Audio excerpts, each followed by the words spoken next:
G'day and hiya peeps, it is Milmo here, back for some more tearing up, and this time we've got the Telltale special Ben. Essentially here we're going to go up tier 3 and tier 4 with him, and I'm just going to talk a bit about him. Ben is one of these great characters that will kill anything blue, but in saying that, he is one of these yellow multi-hitters. He does the 250 damage. Could that damage be higher? Of course it could. But essentially when it comes to multi-hitters, they usually sit between 225 and about 300% damage. Rarely do they go up past the 300. If you can find a multi-hitter with more than 300% damage, you were doing well, and they're definitely a keeper. Now, he does it to one enemy and all enemies adjacent, so he's one of those big multi-hitters, which I said is basically a blue killer, but not purely just because of his rush. He also gives plus 20 crit for 3 turns, which makes him sort of a multi-purpose player in regards he can be handy for both people and zombies. So like I said, a multi-purpose player there. You can be used for humans and also zombies. But if you move on past, like I said, he is a blue killer. Anything blue he will kill. If you move on past his general rush, then you get up to this leader skill, which is a big fan favourite. This leader skill of his is a big fan favourite, especially when it comes to those heavy hitting Andrea teams. This is an absolutely beautiful skill that can take care of those teams, I guess, fairly simply and sort of with less of a mess compared to other characters I've seen. But in general, he does the all teammates get plus 30% defense against range. Like I said, anything blue he will pretty much kill, and that's why he's so effective against these big hitting Andreas,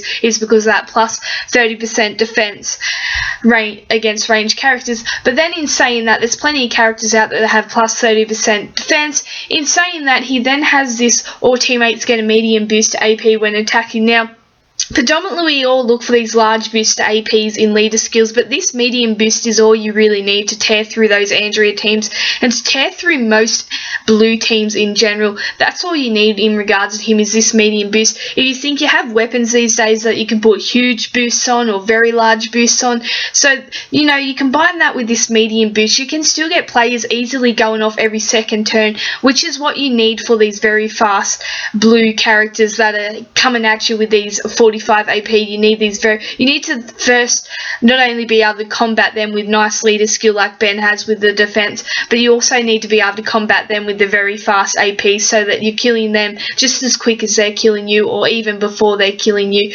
which is essentially what Ben is and what he does with those Andreas. He is like I said, he kills anything blue, and he is great for that reason. So not only does he have a very effective rush in that it can kill multiple blue teams, if you put him with their attack booster, for example, you got Lee or even Ezekiel, or if you think even to the 4-star characters of Molly, these are all people that actually boost your attack and have these rushes that boost your attack. So in regards to Ben, it essentially means that with that 250 damage boosted, essentially you can kill 3 blues at once, and that means 3 Andreas if you have these teams that have all these Andreas with a shielder in there. It essentially means you can kill 3 of them at once with these attack boosters.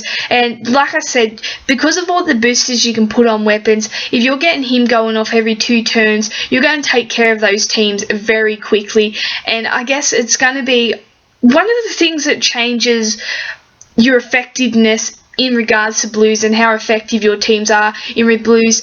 We do have a fair few nice fast multi-hitters around. You think of Sandy, Ben, and there are a fair few nice ones. So Ben definitely is one. He's a very nice multi-hit in yellow, but he also has that great leader skill, which, like I said, can make your yellow team very deadly and very handy against those blue ones, even more effective in regards to these ones that have all the shielders and things like this. So as you can see here, he's getting ready for tier 4. He's in the 600s for both the attack and defense, and 900 for HP. When he is actually maxed out, he will go to the 767 attack, which is a nice amount of attack. 750 above in the attack is really nice. If you can get at least 700 above, you're doing a solid amount of damage every time you're hitting. Defense 783. I always say if you could get it up in the 800s would be nice, but nonetheless 750 or above is always a good amount of defense, and it's going to allow you to withstand some solid hits also, and some of those bigger damage characters like the Andreas. And then he has the 1099 health, so almost 1100 health, which is a solid amount. I always say, as you probably hear me say, 1000 or above in regards to HP is where you want to be in regards to the health. That's where you want to be, 1000 or above, and you know you're in good standing and in good stead with that player. He's almost 1100, so you know you're in good stead in regards to his health and defense. Essentially, he can survive some solid hits with that defense and also health, but then if you use his own leader skill, he's got that plus 30% defense also, so he can really survive a fair bit. A pretty good beating Ben can survive, and then he can also dish out a fairly nice attack there with that rush. But essentially, like I said, if you compare him up with an attack booster like your Ezekiels, your Lees, your Mollys, and people like this, then you're going to make him 10 times more effective in regards to those Andrea teams. But overall, he is a blue killer per usual. Thank you for watching.